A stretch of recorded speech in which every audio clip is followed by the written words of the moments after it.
My mother-in-law is really great with the teenage kids. She's always taking them places. Like, she learned about escape rooms, and so she would Oh, take my nice. son and his cousin, who's the same age, to an escape room. It's so See, fun. that's a neat activity. I mean, Yeah. that's neat. Not every grandma would do that. Yeah, she is the person I want to be when I grow up.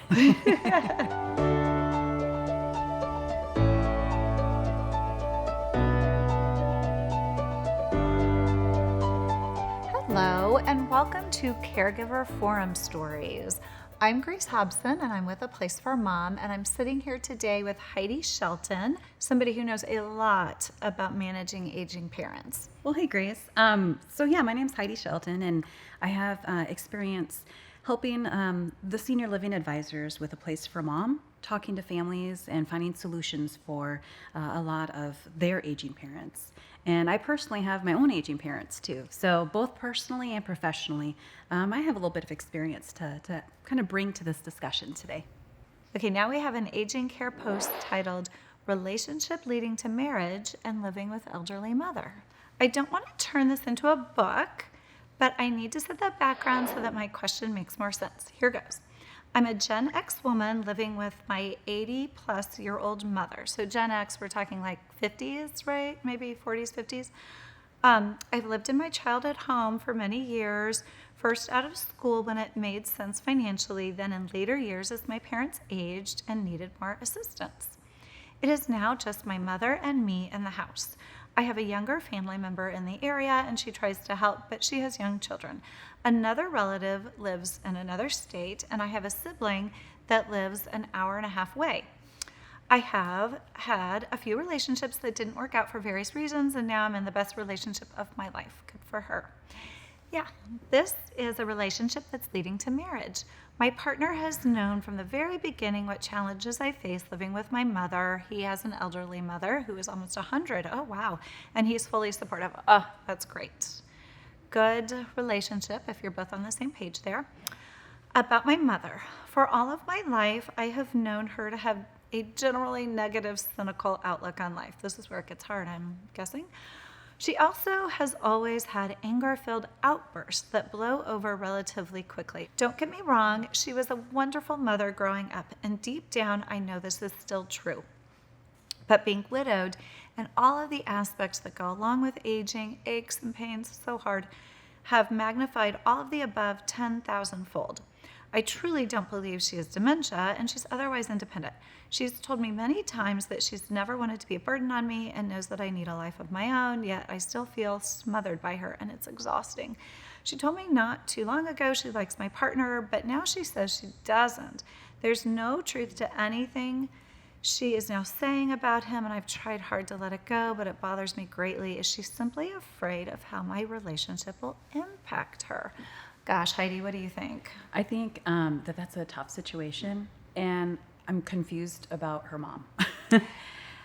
It sounds like she doesn't want to have this change. She might be really scared about how having him move in, if that's the direction they're going, how it's going to impact her relationship with her daughter, since it sounds like the mom's been kind of the apple of the eye of the daughter. Yeah. So that focus is going to change, and she's probably rebelling a little bit. Right. That's a good point. Yeah.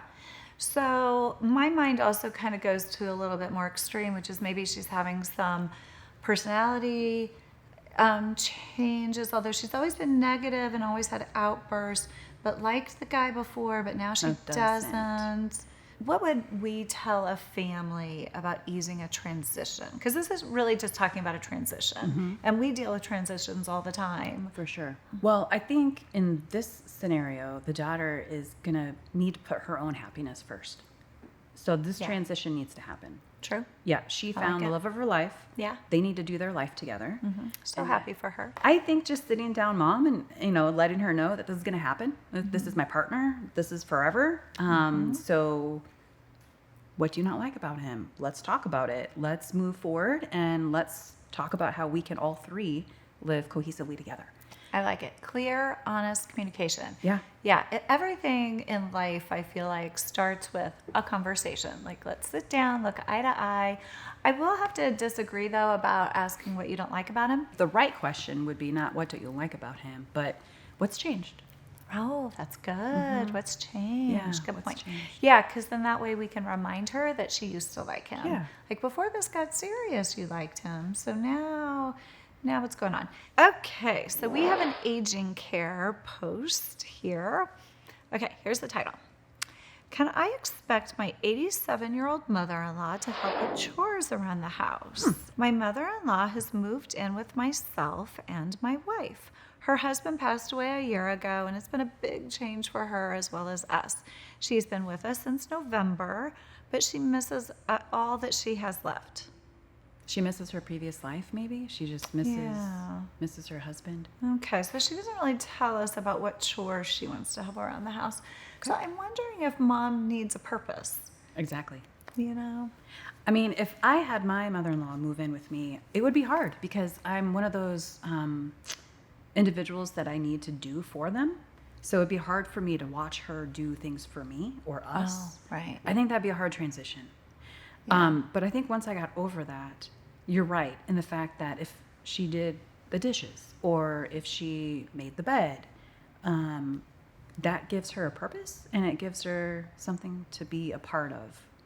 Right. A part of the family. Like Right. she's pulling her weight, she's doing her part of the family. Mm-hmm. So there like is it. something about that. Yeah, yeah. It'd be hard though to ask her to do things. Right. It'd be super uncomfortable. Like, hey, mom-in-law, do the dishes today. That Yeah. would be awkward. It would be. So I'm thinking that, okay, so again, I think we're talking about transitions because now we've got this new life. So we're going to transition to how we want this eventually to look like, all of us living together. So family meetings, family expectations, maybe mother-in-law has a set thing that she's responsible for. And so then it's not this ad hoc, will you do this for me? It's, I don't care when you do this, but you're responsible for, I don't know, what something an 87-year-old could be responsible for that's comfortable with her. Like maybe she names the thing. Sure. What were you?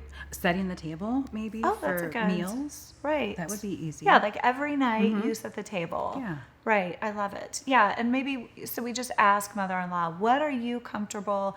Here are the list of things that we know we have to do every week. Maybe you could take 2 of these and that's your responsibility. We never nag you about it. We never talk about it. Unless you want to, we can reassess. Comes down to that communication again. Exactly. Yeah. One-on-one. Let's have a family meeting once a week, once a month maybe, to talk about how things are going. Okay, so we have a comment on this. I wouldn't assume that it's a bad thing to invite her to share some chores and responsibility around the house. It may give her a sense of contribution, along with genuinely offloading some of the responsibility from you and your wife.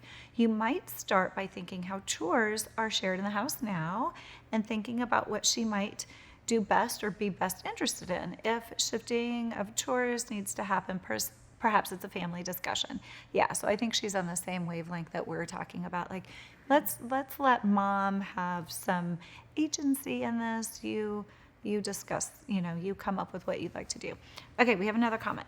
My grandfather helped let the dogs out and check the mailbox, filled the dog's water dish, and helped feed them. He delighted in sitting outside watching me garden, be the director of the project, reminding me of which vegetable was planted in what row. Bless his heart, he was still very good at identifying weeds from young plants. A great skill to celebrate. Oh, this person is so lovely. So your choice of activities or chores may be actually best channeled into a parent's skill set. Well said. Very, Yeah. very lovely. Yep. So that is a person who is starting from the vantage point of, I see you, I love you, I want this arrangement to work. So if you start from that point of view, that we're all in this together, we want to live harmoniously and we want you to be happy and we want to be happy, things are going to be much smoother than starting off from, she needs to do chores. And I'm not saying that the poster is saying that. But if you just just start off from that, point of view, then you're going to get along a lot better. And I think it comes back to that communication too, asking, well, what do you like to do? What would you want to do? What do you find pleasure in? And then if you tap into what those items might be, then you can revolve those tasks around what they like to do. And it comes back to giving them a sense of purpose. Helping them feel a part of the family. Right. So, I love it. Yeah. Asking, what do you like to do? Yeah. I love that. Yeah. Yeah. That's such good advice, Heidi. Okay. We have a Reddit post titled, "A Happy Funny Post," with an exclamation point. I love that. Good. Yes. This is a thread on aging parents. Okay. I'm going to put my glasses on for this because it's a long one. Okay. 100% get why so many posts are about the challenges of aging parents. And I'm here for them, for all of the aging parents in my life. However, my mother happens to be an anomaly. Time completely forgot her, and it forgot my grandmother too. My mom is in her 80s, super active, healthy, and 100% with it. From online everything to her apartment, which is cooler and way cleaner than mine, to running a million clubs and boards, to literally ziplining last year, trying Orange Theory with me a few months ago. This is so great. I want to meet this woman. Did you say ziplining and Orange Theory? Ziplining and Orange As Theory. an 80-year-old. I know. Okay. I know. I didn't even know what Orange Theory was until like 6 months ago. Okay. She lives 10 minutes from us and picks up my son, 15 years old, from school every day. She's also begun picking up 2 other high school boys, his friends. She gives them cookies every day in the car, and the rest of the 30-minute ride home is apparently a mix of her teaching them Italian swear words and them being goofballs, and also her listening to and advising on girls. Needless to say, with this mix, plus her general charisma, she now has a legit teenager fan club, and the friends are trying to convince other friends to ride with them with Grandmom. Yesterday, the after-school Grandmom club seems to have taken a bit of a turn. I call my son after school, and he answers me totally breathless. Me, "What are you doing?" Him, "I'm playing pickleball with Grandmom and the guys. They're winning. I gotta go." Apparently, the troop turned Grandma into the center of an off-the-cuff pickup pickleball game, and they all had a total blast. I watched a video last night of them teaching her how to dap up, basically, apparently, handshake, high five her teammates. They did the dap up. I love it. Report from Grandma after-school club members is that they agree that weekly Grandma pickleball tournaments now need to be a thing. Report from Grandmom is that playing pickleball with in-shape teenage boys is fun and challenging, and she wishes they would play less Kanye in the car, as she prefers Pitbull. Oh, isn't that great? That's an anomaly. I mean, I can't imagine being that 80-year-old lady and doing those fun things. I know. Isn't that the goal? Oh, that's amazing. The goal is to be this person. She's doing more than I am at my age. I mean, that's amazing. It is. That is so fun. Yeah, that's really great. And she's finding a way to connect to her 15-year-old grandson.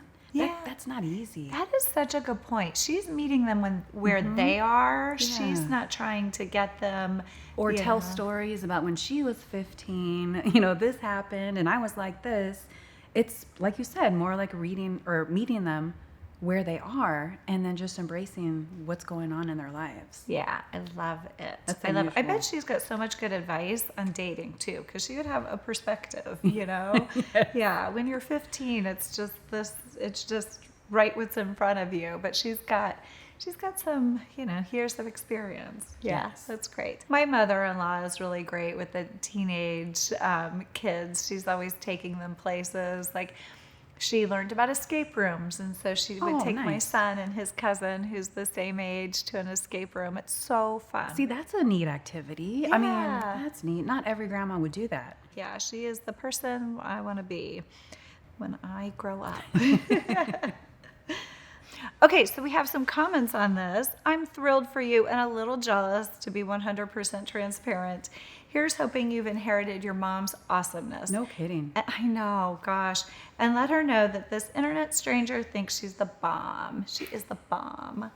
Another comment says, I want to be grandmom when I grow up. I love it. Yeah, that's super fun. You just said that. You want to be her when you grow up, I too. know.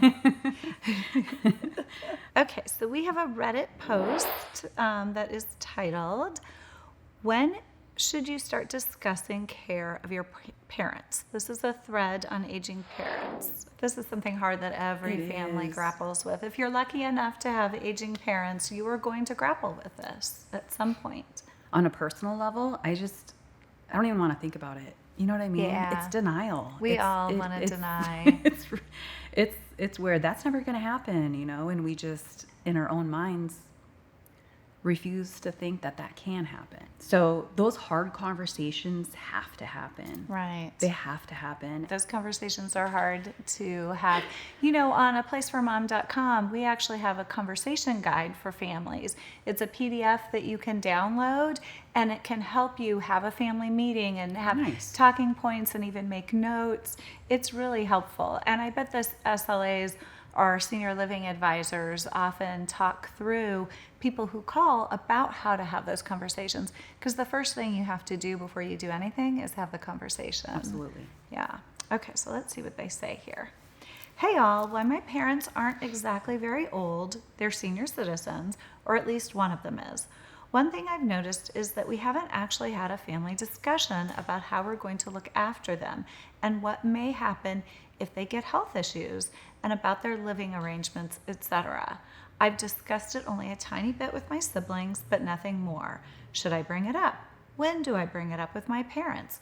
When I do bring it up with my parents, they usually say, 'Don't worry about it, we've got it under control,' and similar.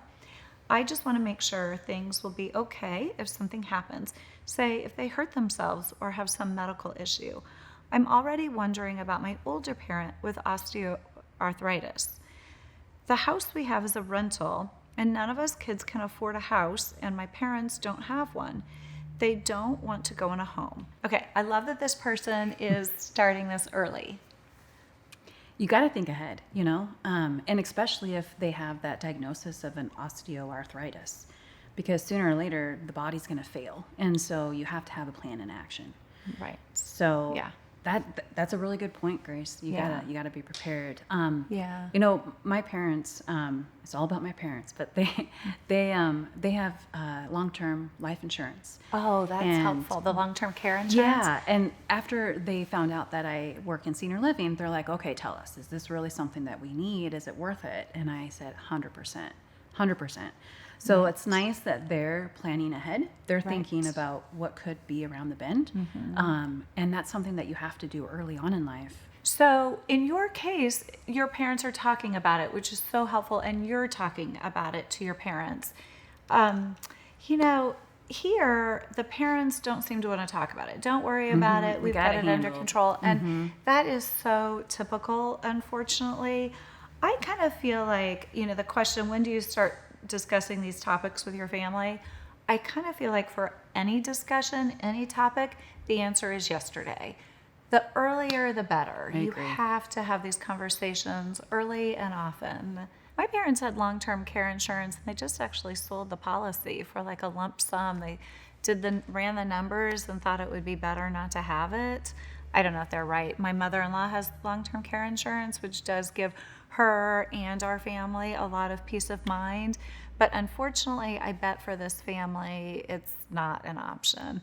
They say they rent a home, they don't own a home. That's a good point. It's a good yeah. point. You do have to have some funds for that premium on a monthly basis. Yeah, unfortunately. I wonder what other people would think about long-term care insurance. It's a good thing to explore and talk about. Okay, so we've got some comments on this.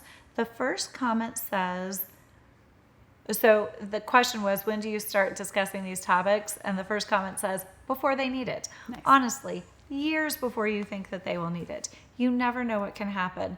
They may not want to discuss it, though. You need to remind them that now is the time for them to decide what they would want so they can start planning and saving. Senior living apartments and assisted living are ridiculously expensive. It's better to plan than to scramble to find what they need at a moment's notice. So senior apartments are actually pretty darn affordable. Yeah, it could be a solution for this particular family. Absolutely. They don't need to have much care at this point. Right. So it would be, you know, the senior apartments, they're just going to be around other people their own age. And maybe they're downsizing from renting a house to an apartment, and that could be a step towards maybe community living down the road should they need it too. Yeah, that's a great idea. And there are ways to make senior living more affordable for your family. You know, a la carte care options if you don't need a lot of care. There are affordable places out there. You just have to do some research. But the thing is, what you really need to do is have conversations. I agree, Grace. Right? Yeah. Here's another comment. I would say when they're in their 40s. Okay, so start discussing this with your parents when they're in their 40s. Sorry, I want to laugh. My daughter was born when I was 42. Well, I actually have looked around at long-term care insurance because I don't have children and I won't have children. So with that being said, it's, you know, who's going to take care of me? So I'm going to have to make these choices myself.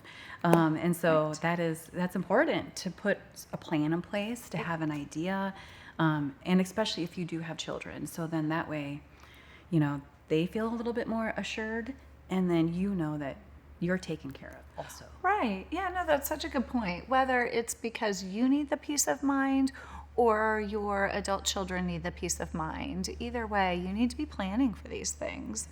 Okay, so that comment, I'll continue it. Here's another comment. I would say when they're in their 40s, and then like every 10 years, check and see if they need to do any updates to the documentation. I know that as my life has progressed, some of my medical and financial choices have changed. My father and stepmom had this discussion early in life due to her mother having early onset dementia. And we're so glad they talked about this ahead of time and planned for memory loss for either one. My father has passed, and my stepmom is in a good memory care facility in the same town as a sibling. I'm also blessed that my partner's parent planned their future out ahead of time as well. Even though that does not take away all the stress, it does make things so much easier.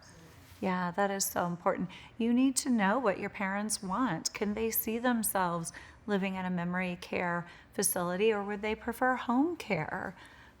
Yeah, and then having all the documentation in order, a will, a living will. Even the POA. Oh my gosh, yeah, so important. The medical part of it too. Yeah, a power of attorney is a really great point. I didn't even think about that. That's a great point. I know my husband has that for his mother. He's the oldest sibling, and he lives the nearest, and she has put him in charge of everything, and they talk about it regularly. He meets with her financial planner with her. He knows where all the documents are. My parents have done that for us too. And it's like a weight lifted off of you, knowing that you have access to that if need be. Right. And I think the medical part of it too is important, because I think if your parents are going through a medical procedure, then you also need to be able to make that call if need be, or to help make some of those decisions, especially if your other parent is maybe not 100% in the wherewithal in making that choice at that exact moment. Yeah, that is such a good point. Because one parent, even if let's say they are cognitively able, maybe they're not emotionally. I mean, it's tough. Gosh. And things happen and can happen extremely fast. Right. Yeah, that's such a good point. Okay, that's all we've got for today. Thank you so much for watching this video. Be sure to like the video and subscribe to our channel. And for even more information, go to aplaceformom.com.